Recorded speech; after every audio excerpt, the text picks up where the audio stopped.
Right. Finally, get into you. That was an odd sentence to say.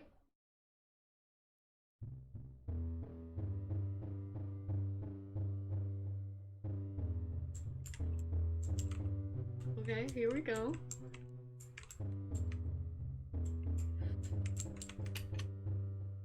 Mom in the car rock you on the side of Mom in the car rock you on the ride home. What is that scene? I imagine this isn't like wasn't made in English. Luca, you barely born and you already got a sly face. Okay. Dad is on the roll. Okay. Mom's laugh shakes you from your slumber. Outside the window, your little eyes see blurry world of lights and contours, split outs and close. Everything is new, beautiful. You feel like you could be anything. You want to share your joy, but the voices are loud and ignore you. You think he'll want to learn the business? Dad turns right. Mom looks at you. Mine or yours? Mine. God, I don't want a beautician son. Mama brings you out of the car. You regurgitate. After 3 days of life, it's not like you can do much more. Oh, hold on. I assume. Oh! You go from mom's arms to grandma's, aunts, and uncles running around you. Uncles, son, dad, what? Mom's, grandma, aunts. Oh, okay. Your bedroom is already full of a little blue. Guys, I can't read today. Your bedroom is already full. A little bed with blue blankets, blue curtains, and blue walls. Blue, the closet, the carpet, the pajamas they put on you. Blue, blue, blue, blue, blue, blue, blue, blue, blue. Pink, your cheeks as they can comment on your willy. Oh, okay. On a shelf, an array of stuffed animals, a car, a fireman, a teddy bear, a bulldog, a soccer ball. Car, fireman. Your brother puts the ball in your hands, laughing. These are bully hands. Look at that hook. He's happy. You just wanted something to hold on to. These people say too much and your head spins. Grandma asks your brother if he wants to hold you. He says he's afraid of breaking you. Look, with a baby in your arms, all the little girls will fall for you. Mom, he's only 12. Okay. They walk and talk, all of them. They tell each other what your future is gonna be. They laugh, they draw boundaries. Their words fall on your eyes. You know, this is actually pretty, like, yeah.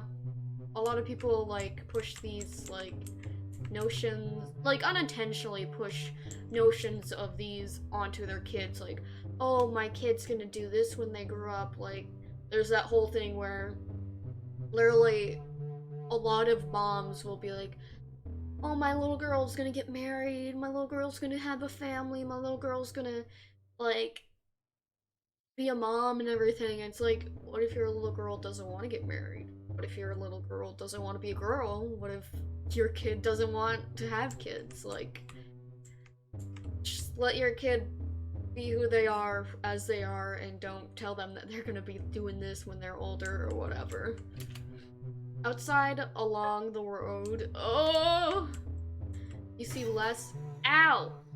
Less and less variety, shapes, and colors fade until all that remain is an expanse of blue squares and pink triangles. Everything looks the same. You cry. Childhood. Summer.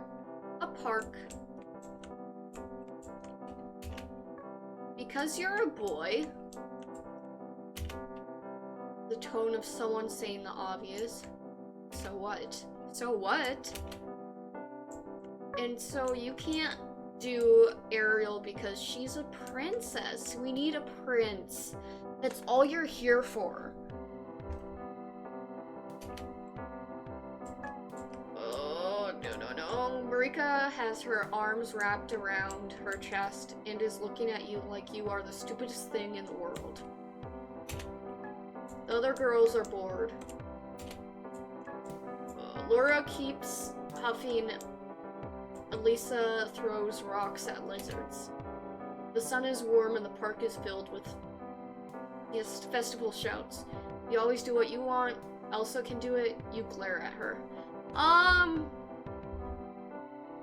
I don't have to be a prince if I don't want to. Elsa can be it. Elsa can do it. I'm the oldest, so I decide, therefore you are the prince. That's rude, sir. Marika walks away with her braids dancing. They start chatting, planning. Every now and then they ask you a few questions, but you really don't feel like answering them now. You look at your backpack with a new magma of Grandma a half, and you think you were so happy just sit there and read in the sun. You sit on the steps and ignore them. You make an effort to follow along. Aren't you hungry? What would I do? I would sit on the steps and ignore them. But that's me. At the end of the— oh god, no! At the end of the park, Omar, your brother, is playing with the other boys. Even though he is much older than you, he always tries to play together with you. He's a good big brother. Luca, that's a cute name. Marca's, I can't say that name, shrill voice reaches you. Time to start. You reluctantly approach.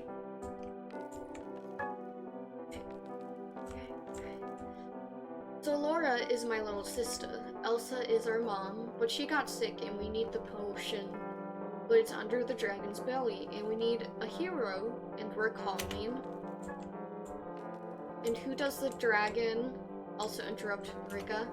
Her braids shake in annoyance. The hedge is the dragon. Never! The bush is mom. She won't move if she's sick anyways. I'm the dragon. The two start fighting. You decide to do something about it. Charge! You run at the dragon that is probably mom when you notice it. Unique fiery red on the outside and yellow on the inside. Beautiful, gigantic. Marika yells something at you. Ignore her. You tell her to come. You smell the flower. I want to smell the flower. You smell the flower, and it's like the best thing in the universe. Better than Grandma's pies. Someone ripped all the others out. Elsa is at your side. She's right there. She's right. There are buds everywhere in the grass. It's not fair. It's not fair. It's so strange and beautiful. She sniffs it. You turn around. Marika is leaving. Laura is chasing her. Next time I'll do the prince. Elsa voice is resolute. Next time I'll see you, I'll hide. Marika is the promise. Let's see here.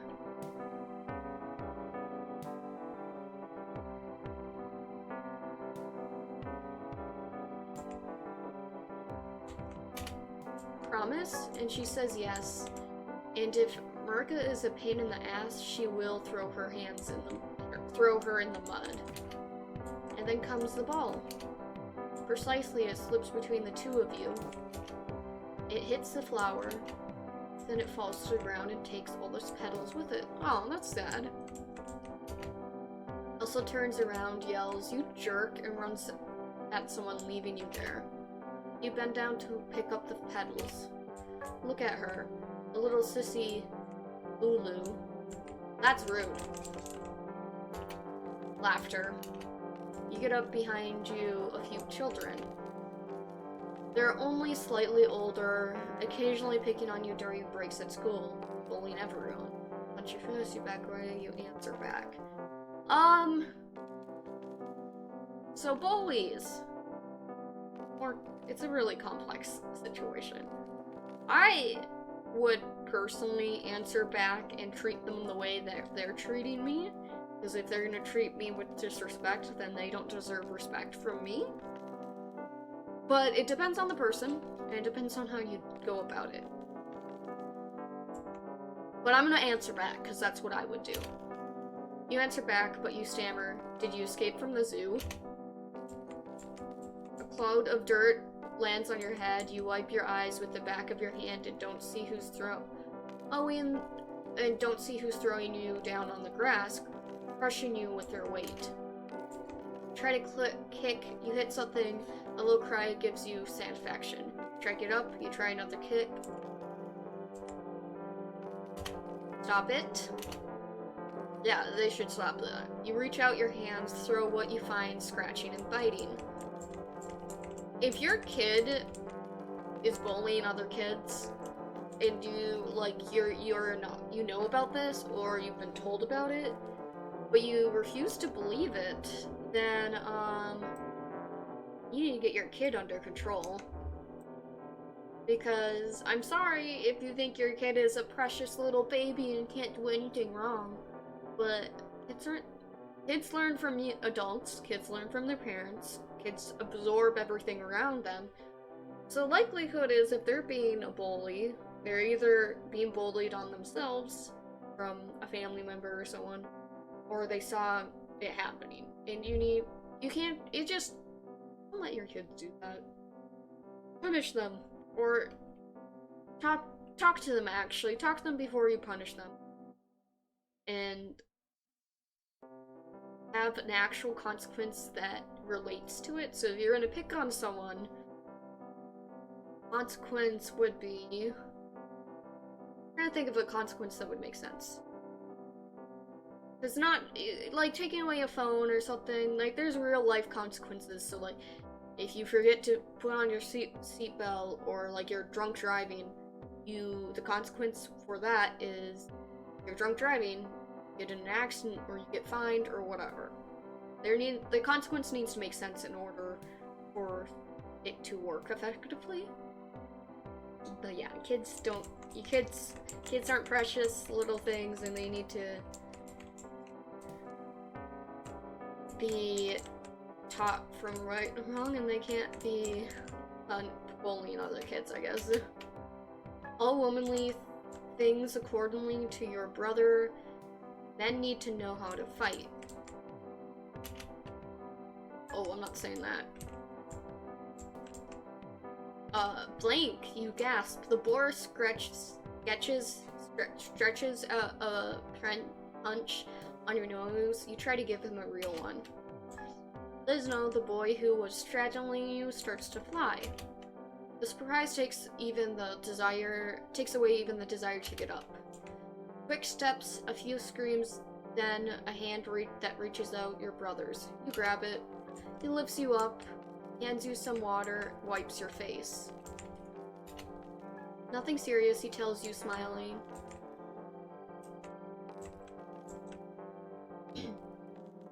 I need something to drink. You sit down on the steps, retrieve 2 half-crushed snacks from your backpack. You hand him one. What did you do this time, Lou? I didn't do shit. It was these little shits that were bothering me when I was trying to look at some flowers. You tell him the story of the flower. Omar laughs, running his big hand through your hair. For a flower, fuck? You got beat up for a flower? Last one. I didn't mean to get beat up.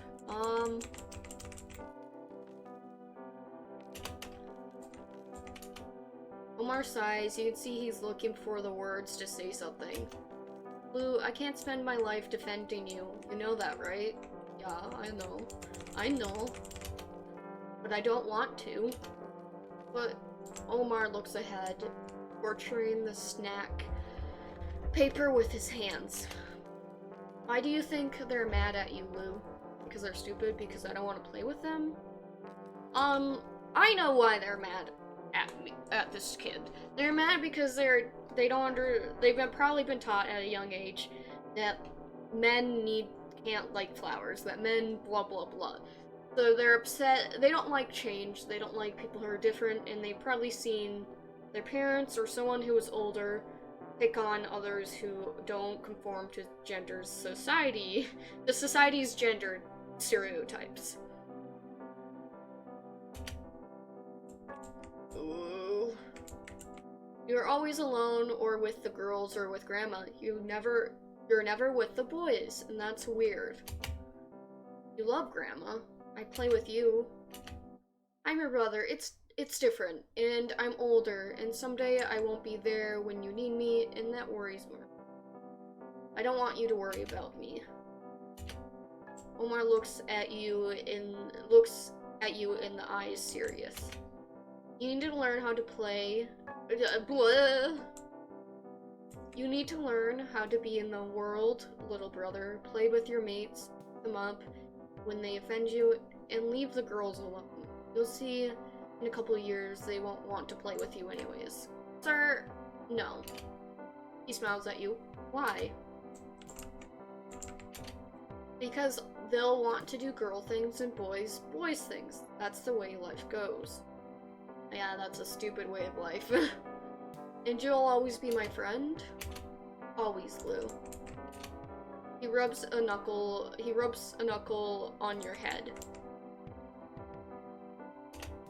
But now I have to go to my girl. Another thing you'll understand one day. Someday. You will watch him walk away. You pick up your backpack and head for home. The light is low, showers are racing across the sky. You hum something. Realize your pants are broken. Mom is gonna be pissed as hell. But then someone yells at you across the street. Wah! They're all in line, the kids from earlier. You notice Laura's eyes swollen. You hope it's because of you. Oh, I hope so. That's true. They're yelling at you. That you're sissy, that you're not a boy. That's okay, I don't have to be a boy. Who cares? That you dropped your willy, the dog ate it, didn't it? That with long hair, you look like a girl. Oops, I forgot to miss that. You wish Omar was with you, but you're all alone. Lonely. Where are you, Luca? With this girl, he told you. What are you? What kind of boy are you? Oh, okay. Okay.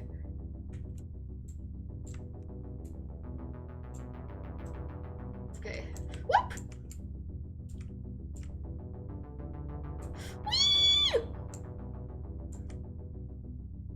Whee! We don't want to touch the boy. Oi, the girl ones.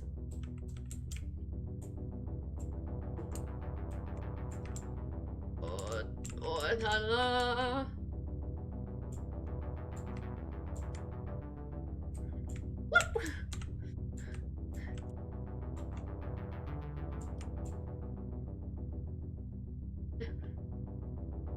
This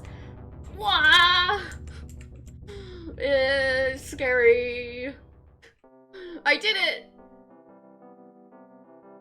Teenage, autumn, At Grandma's house. Yay, Grandma's house. Grandma's house is like a pile of leaves, layers upon layers of objects. The living room is overturned with 40 years of fashion, sewing, knitting, and magazines. A wave of memories hits you. Get a copy of Berta? We're here to throw this stuff away, Lulu. Omar walks in holding some boxes. Laura comes in from behind and gives you a hug. Are you okay, honey? Set the magazine down. You throw the magazine on his face. Grandma taught me how to sew. Grandma taught me how to sew on the sly for Mom. Since I was 10 years old, I would spend hours here reading and drawing decorations that she would knit. When it was cold, we'd sit in front of the TV and watch dinosaur documentaries and grind miles of wool. It was nice. It sounded like she died. Omar takes the other magazine and boxes them up. We locked her in a nursing home. It's the same thing. Luca, it's for own good. I didn't want to go. Why didn't you accept... Ugh. Why didn't you accept our proposal? Laura has her hands on her hips and stares at Omar. They don't get along very well. When you got together, Omar was happy, Serenata, but Laura is convinced that he's a bad influence on you.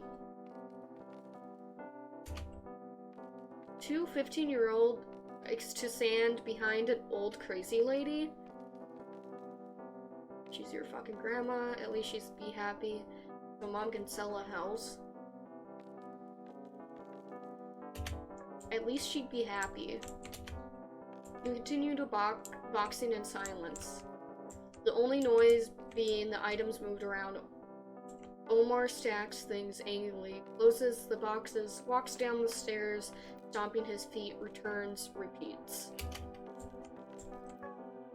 Laura hands you things. When your eyes meet, she smiles at you. Every now and then, she gives you a kiss on the cheek. Oh, that's cute. Oh, Laura. Grandma likes Laura a lot. She's always been of the opinion that if a rule is wrong, it's your duty to break it. After Grandpa's death, she never wore mourning garments. She was glad that the violent man was dead and didn't want to pretend otherwise. When she started hunting, some men teased her, some tried to get too close. They act so big, but if you shoot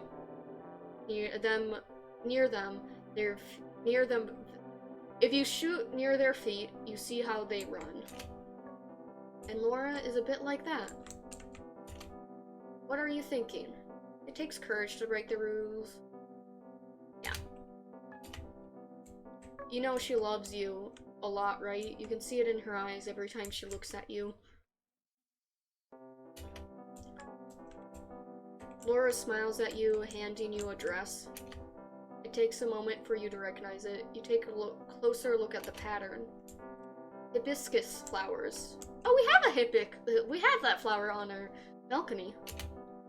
A long dress she made you 2 years ago. Oh, that's nice. You fought with her about that dress. You screamed to hide it, to hide your fear of how much she had seen in you. Fear of the pleasure you felt at the idea of wearing it, of standing there with her, that long summer dress, sewing and talking with the confidence that no ball would destroy you. Laura looks at you tenderly. What are you thinking about? You share that memory with her. You put the we're to share. As you speak, you feel the weight disappear that you had grown accustomed day by day. Outside, autumn seems warm, but Laura's face turns cold. Her hand clenched in your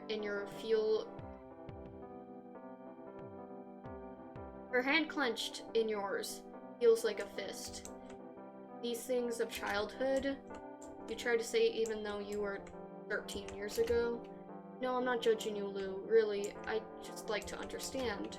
Me too. There's nothing to really understand other than, like, you like what you like you like a dress. If you like wearing dresses, you like wearing dresses. But I understand that this is, someone trying to figure out their identity and work through what society has pushed upon us. Omar stands in the doorway. Are you gay, Lulu? Just because you're with Laura doesn't mean you're normal. That's rude. Oh. Laura sticks up for you, though she falters. Omar, why do you always have to be such a big asshole? Agreed. I'm just saying what I think. Your brother approaches you. You know why Mom doesn't want you with Grandma? Because she thinks she's spent her time indulging your quirks. This one hurts. They're not quirks. They're certainly not normal things. Luca, fuck, I love you, I really do. Omar is looking at the floor. He's never said anything like that to you. We just want to see you happy. Happy. Instead, you just want to be weird. Christ, Mom is convinced Laura is a phase before you tell us you're gay. The world is backwards with you. Omar, you're a piece of shit.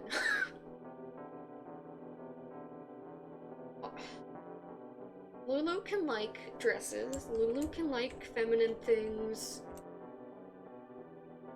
And he's straight. He doesn't have to be gay.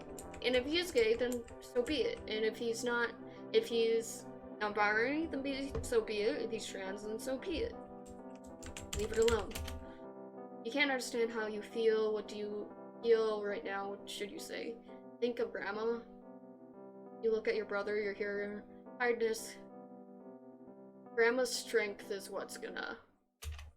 I love Laura, and I don't need you or Mom to tell me what to do or not to do. Your brother raises his voice, yelling at you. Laura starts to argue with him. Whoa, I almost touched that blue! They make a list of things that makes you a man and the things that don't. There's nothing that makes someone a man. You guys, I hate society's gender norms. Fuck them. Each word comes like a sharp slap in the face like a bullet. I'd like to say that it's up to you that your voice should be yours and not theirs, but what would you say now? Because you don't know how to answer the voice in your head that asks you, what are you, Luca? You are who you are. A boy? A girl? What are you? Oh, here comes another. Okay. I did it last time. We could do it this time. Okay. Oh no. Ah! Oh shit.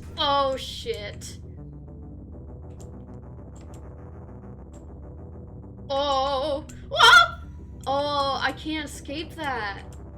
Unless I get out of it somehow.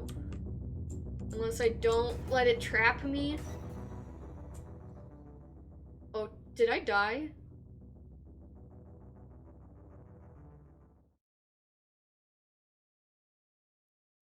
Did I die? No. You open your eyes again. Grandma's things around you. You're in her bed. Voices are coming from the living room. There is a glass of water on the nightstand, but when you try to grab it, it falls. Oh, did I pass out? Did I have like an anxiety attack or something? Footsteps come quickly into the room. Laura hugs you. Omar looks at you worriedly. What the fuck did you do, brother? What the fuck do you talk about? Did I pass out? You look at them puzzled. You passed out at one point. We got worried. Laura squeezes your hand. You really are a pussy, Lulu.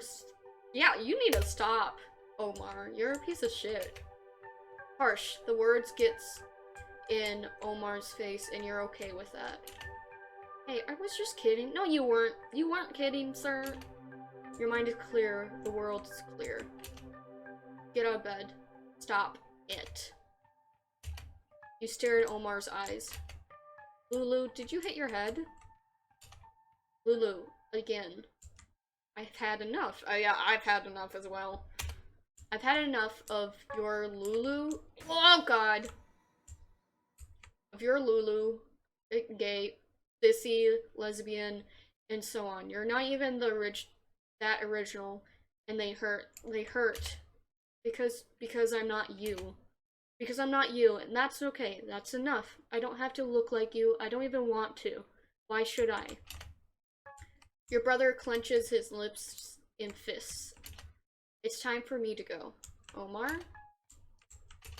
Your brother stops. Let me be who I am. Let me be who I am. If you love me. If I did, then I wouldn't love you because the world would devour you.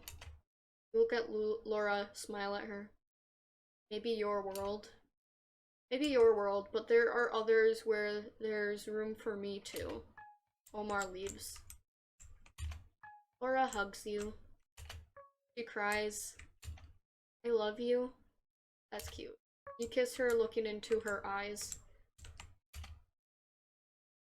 There's a reflection in her tears, and finally you see your true self, and you love them. That's who I am, and I no longer feel alone. Oh, do I get to change? Okay. What's over here? There's a red over here. Ooh, purple. Purple.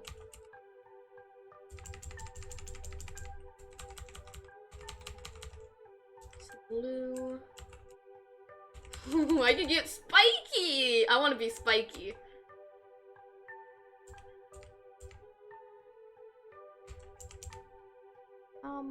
Maybe one.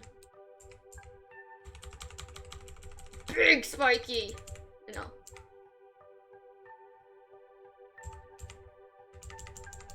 Ooh!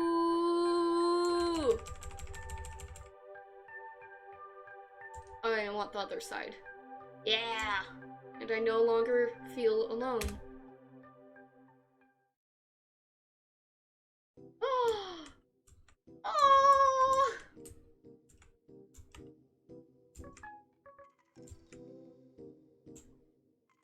You're a friend. I like you. Oh! Oh, well, I'm protected. Oh, wait, do you need to be protected? Should I protect you? Should I be protecting you guys? Should I be doing that? Oh, friend, let me try and protect you.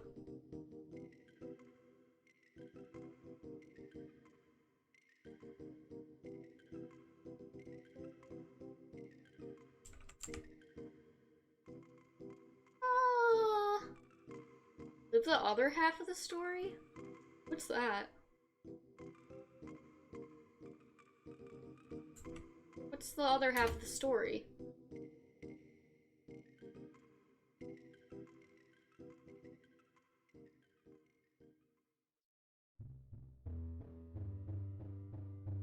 Is it just doing the story again? There's no need, really. Mom's voice wakes you up. Talking to Grandma, and sounds annoyed. Just been born, but you can feel all the tension. Hungry, says Grandma, hands clasped on the steering wheel. So I'm AFAB now, which is more accurate to myself.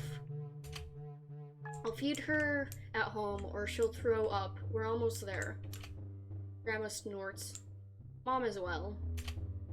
Your eyes strain to look out the window. Half blind, they just recognize halos, figures, outlines that seem like they could be anything. Like you. The car stops. You need help? Food? I could run to the grocery store. No, Mom interrupts Grandma. Already have everything. Thanks for the ride. It's the least for my granddaughter. But I'm taking off my glasses because I'm getting a headache. They're pushing against my head. Oh, but God, my eyesight's adjusting. Silence. Everything just got further away. Give me a second for my eyes to adjust. The car moves away. Han opens the house. It smells stale and of rotten food. Welcome, Elisa. Oh, I'm Elisa now? She smiles and shows you 2-room apartment. Suck your finger. I know it's small, but it's just us, honey. 2 women against the world. She laughs. Excuse me. Okay, 1.5 for now, but here. She shows you a corner of room. Is your crib. Here are the stuffed animals, and look at this carousel. And spins a bunch of pink paint. Try to grab one. Mom smiles and pulls you away and protects you with your little fist. Are you hungry? She asks and slumps down on the couch. She brings you her breast.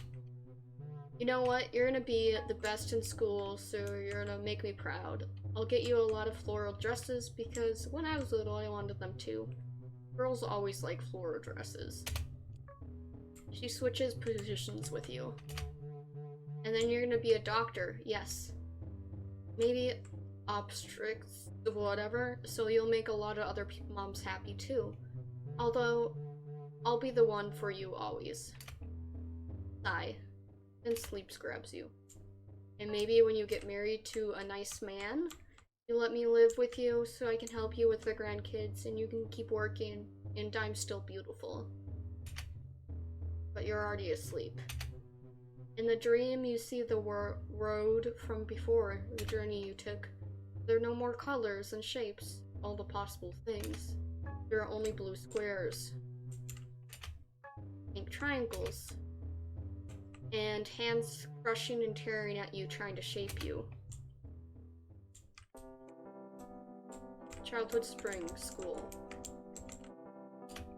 With your feet, you tap an imaginary rhythm on the floor. Elisa, try to still stale. Ugh, I missed that. A beautiful little statue in a floral dress, all the shoes and upswept hair. She spent the entire car ride telling you you need to make a good impression. That the parent-teacher meeting is an event when the parents are judged harshly. That single mothers are always guilty, and because of that you must not make any mistakes.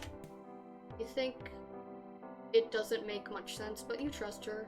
Look outside. You trust her, but that doesn't erase the boredom. Some guys are chasing each other.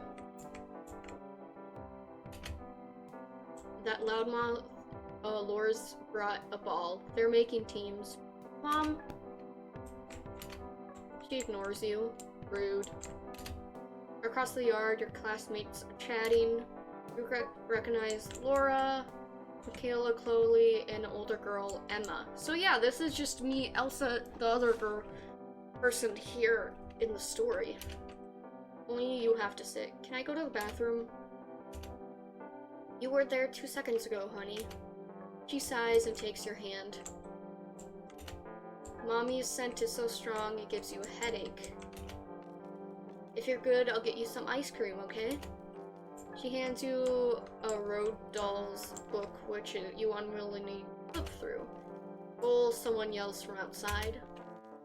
Sisters, Audrey's big voice drowns out the shouts of your classmates. Make promises broken the moment the window is closed. The nun looks out a small door, calls to your mother. You must stay here 10 minutes and just 10 minutes. And then you'll get your ice cream. You nod your head. How long is that? 10 minutes. You count 6 breaths. 7. You decide that's enough. You stand up, showing the boys go to your girlfriends.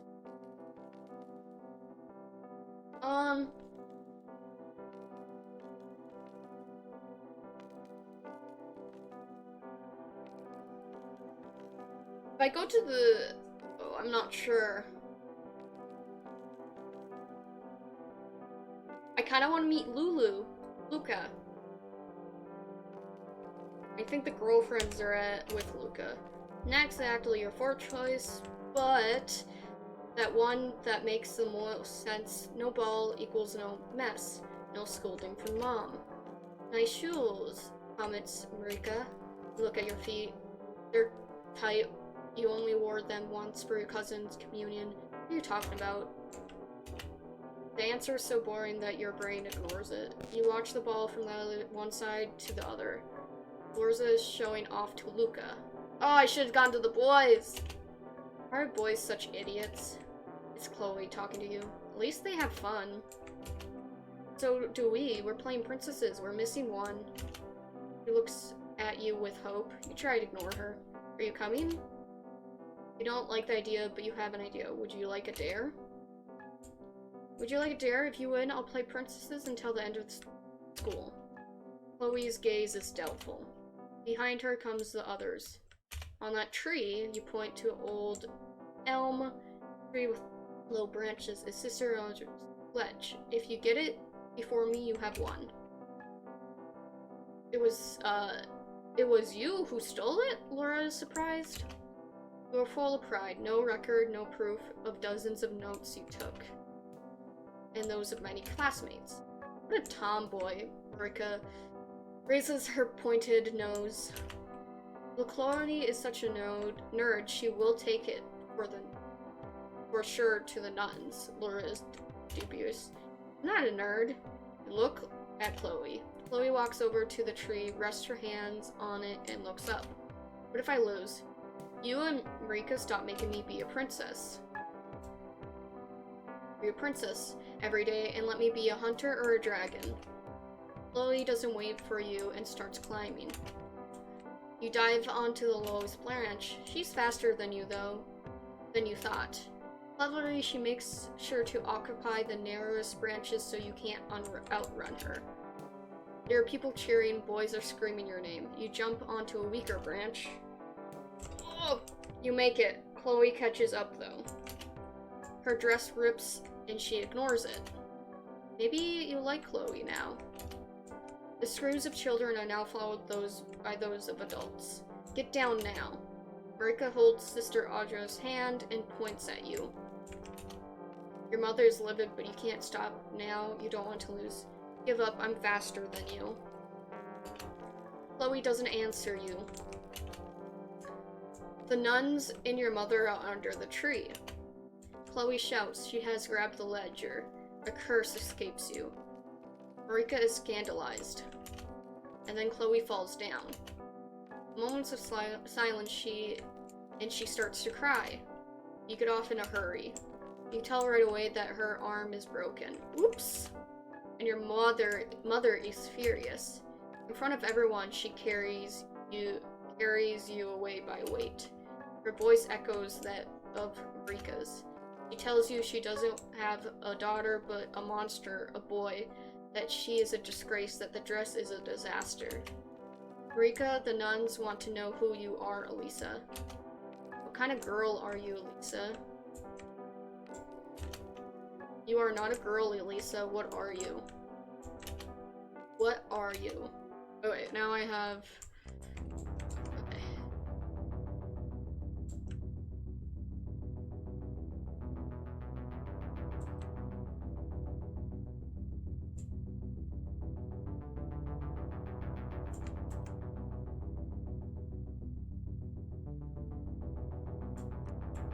Oh, how am I supposed to avoid this? Oh, okay.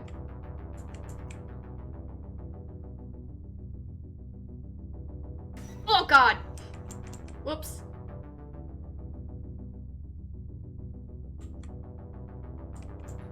Okay, this is a little bit more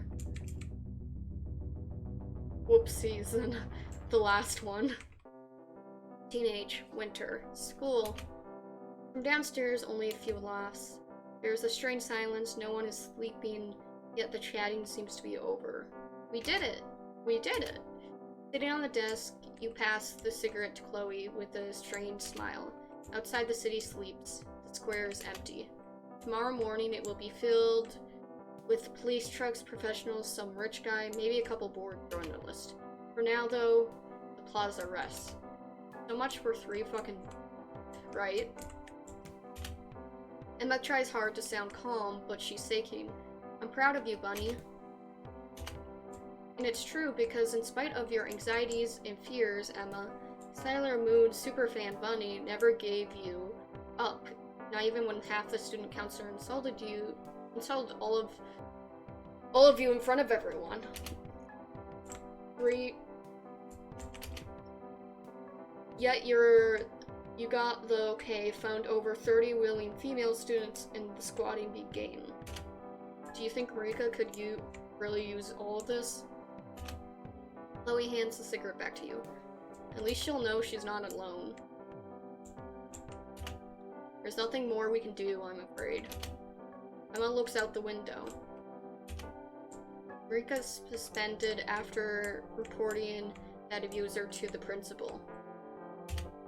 And no one will do anything about it. And then tomorrow Laura's in deep shit. Good. I wonder if His Majesty, as well as internal school representative Laura's face Gonzalo, will do something useful. Nah, he'll say something about the laws to be respected and the needs to cooperate with the teachers. Chloe clings to your arms. With his law-abiding, you get beaten up. He can shove it up his ass. Chloe stares at you, smiling, proud in love. Emma reads something in her gaze. She never asked you anything, but she knows. I'll go downstairs with Laura and the other girls, try to get some sleep. You hug her. Take care of the younger ones. I love you, Bunny. If you don't feel like it, no one will judge you.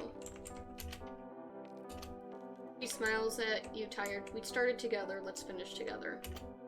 At the door, Chloe kisses you. How are you so cool? I feed off Lawrence's anger. I steal beauty from young virgins. I ignore my feelings. Oh my god, these are all great. Which one, though? This one. She gives you another kiss. I was hoping it was a little bit about me. What will your mother say? She asks you by laying out a small sleeping bag, so small that you wonder how your body will fit in there. You put your hands on your hips and intonate your mom. Why me, young lady? Because I didn't raise you on my own to see you become a hoodlum. I worked 2 jobs and one of them to pay for your damages. God damn it. You joke about it, but you would like her to understand that you do these things for her too, so that stories like hers or Michaela's don't happen again. But she would only want you to study and volunteer at church. Later on, a good engineer, husband, 2 children in an apartment below hers. You imagine her alone at home, worried, and your heart breaks. I meant about us. Chloe's voice grew low. Get off the desk. What's the answer is, I haven't told her anything yet. But that won't be a problem for her, will it? She even saw the pictures from last Pride. And it didn't go so well. I'm just not sure. Of us? Of me. Chloe looks at you, stopping halfway while undressing. The light highlights an old scar from her on her arm and her hurt look. You know, there's something you need to understand. The words won't go away when you try to grab that thing. Let's talk about it. I love you, and that's all I know. Chloe lays back in silence. But that's not enough for you. Lay down next to her. You look at the filthy ceiling, shoe marks, cobwebs, chewing gum, traces of grease, an exposed beam from which dust falls. I just don't get it. Chloe's voice cuts through the silence of the room. There always comes a time when you put up a barrier and keep me out. I don't want to bullshit you. I'm just keeping you out of what I don't understand about me, so I don't bullshit you. I need time, Chloe. And is this a shield against me? She lifts your binder a little bit. I have a binder on. After a full day it's torture. Your back is in pieces, but you don't want to take it off. You need to take it off. You can't wear it for that long, honey. Her fingers get underneath. You feel like you're dying. You try to resist. You lift your hand. She gets up, goes to the window. You hate it when she tries to make you feel guilty. Hate that she always succeeds. This again, you're not a man, Elisa. I would know. They give me, like, hives if I touch them. Your strength is that of a woman. Hormones? It's not for you to decide what I am. Agreed. It comes out harder than you'd like. You blame it on fatigue, but you also know that you can't take it anymore. That it all hurts you. She keeps telling you that she loves you, but then she always seems to want something you're not. You're right, but this is hard for me too. Chloe's body returns next to yours. She hugs you, but you feel like she's light years away from you. You hold her. There comes this idea, this thought that becomes certainty. If it ends with her, no one will ever love you again. There's a choice you have to make, or things you need to learn to reconsider, to ignore. Maybe they're not that important, right? When she stares at you snoring, you're still there, eyes wide open, brain locked on one question. One question only, am I a girl? Okay. No, you can be whatever you want. Okay, So do I want to actually hit these things? Because last time I hit them, I passed out, woke up, and realized that, what I was.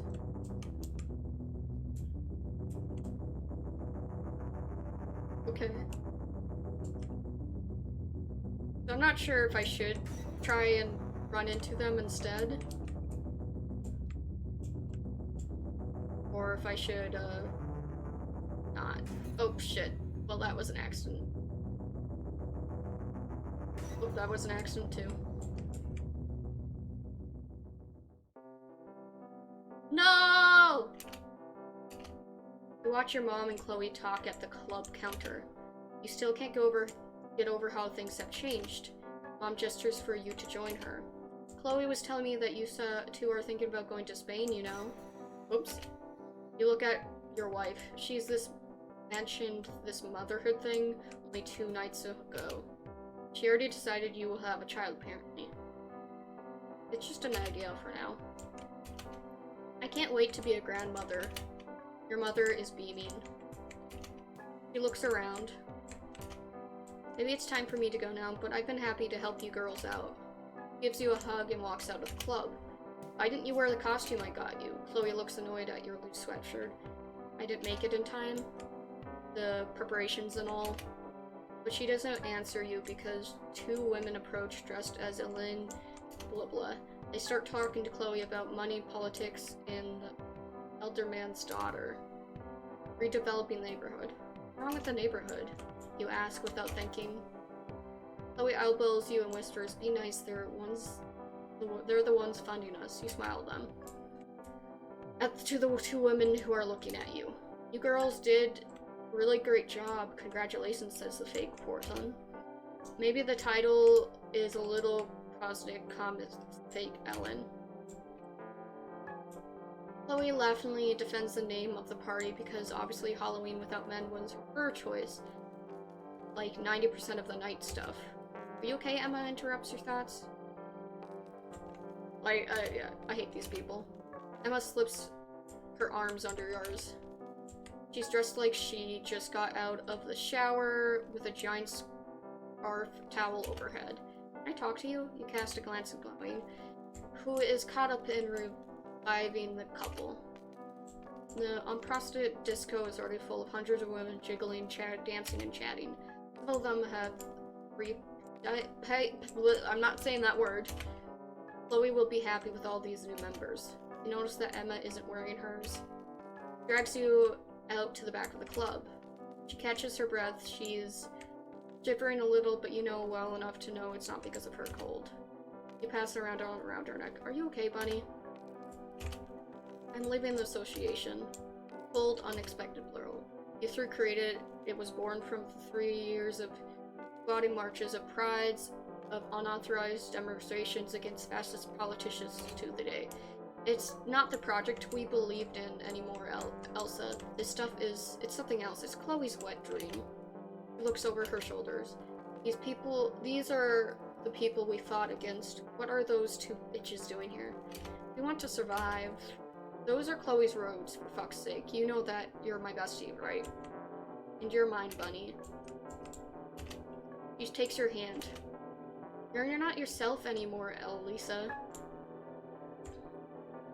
You're basically just obeying Chloe, never questioning her. We're the Elsa we used to be. Fuck you to everyone. The one who was trying to save the world. The one whose couch housed tons of girls kicked out of their home. There's a cold knock somewhere in your belly, where you put a defensive system that's been firing at everything lately, discriminately, as long as you don't look inside. You head back and let go of. Some people have decided to grow up, and some haven't. You let go of Emma's hand, reaching into tight pockets for a cigarette. Honey, you haven't been well for a long time. I don't know what's going on, but you're smiling less and less. I'm worried. I want to help you, but I don't know how to do it. If you interrupt by shouting, you take the opportunity, go inside, and see what's going on. Emma's words stick with you. They are not a man.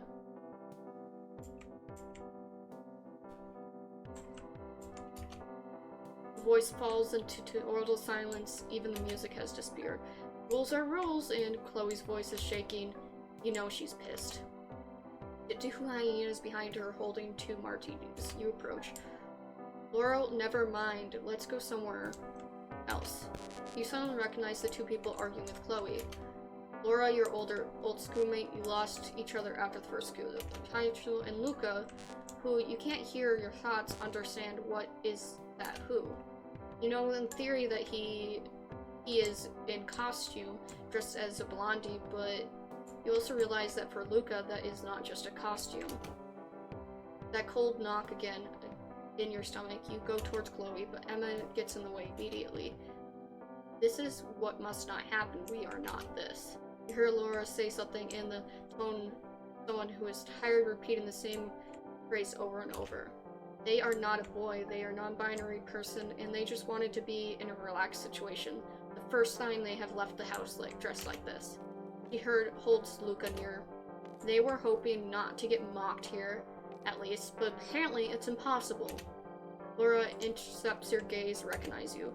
Laura realizes the woman is looking away. She sees you with her eyes. She begs you give her support.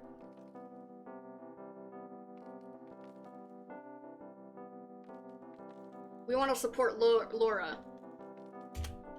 Greetings, Pleasance. You explain that it's a special evening, that there is no desire to discriminate anyone. It's just that what you've been asked about what you don't even know it at this point. The more you talk, the more there are murmurs, people leaving the club. Lucas smiles at Laura. Let's leave, honey. It doesn't matter. Laura looks disappointed as they leave. You know what? Do you know those guys? Laura asks. Apparently she didn't recognize them. Out of the corner of your eye, you see Emma walking out. Chase her. But quickly you lose her in the crowd. The street is full of people and voices and smells, but no Emma. Why are you chasing her? Chloe screams your name. You quicken your pace, leaving her behind. You think back to Emma's words. You portrayed the person you were, and why. While running, your breasts jump, reminding you that they exist, filling you with discomfort. Your body feels immense, exposed. The gaze of other people ready to judge and dissect it. You decide, though, it shapes what you are. All eyes are Chloe's. You lean against the wall. You're out of breath, that sense of discomfort, of cold. They're cracking, filling you with words and opinions, promises, and veiled threats. Of Chloe wanting you to be her girlfriend, her woman, the mother of her child. Okay.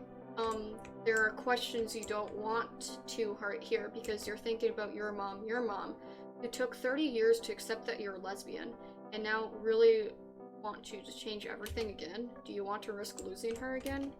You start crying, drained. Who do you have to be for you to be happy? Oh, I fucked this up, guys. Well, I am not avoiding that. I'm thinking, yeah, that I should hit them instead. I don't know.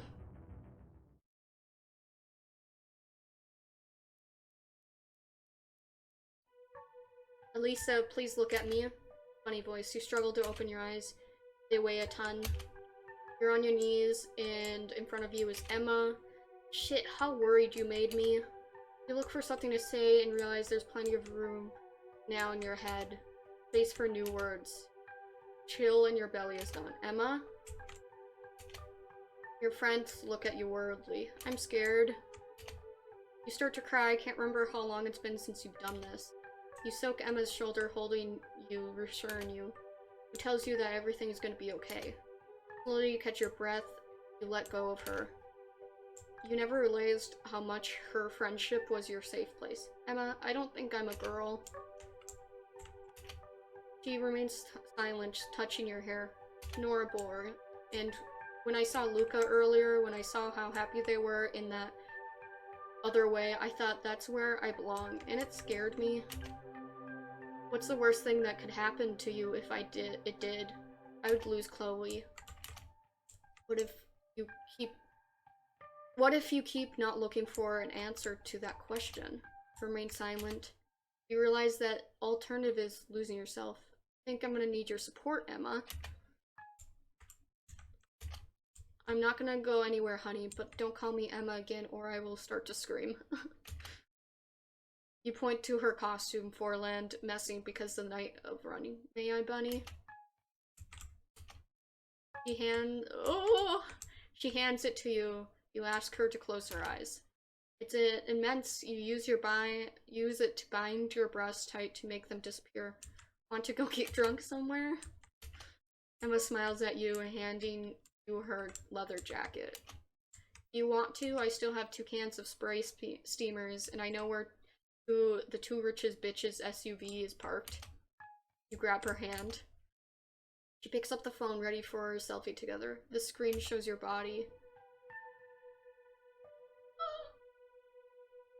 Okay, well, what are we gonna do with Emma? Not Emma, God. Elisa.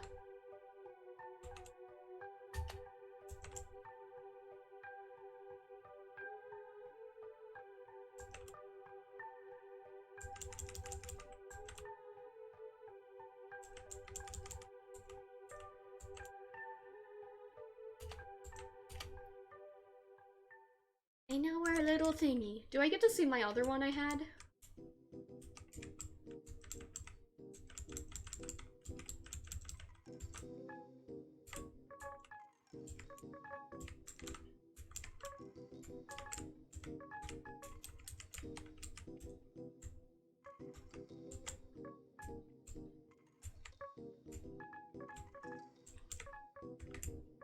I want to see if I'm like if I can protect these other people.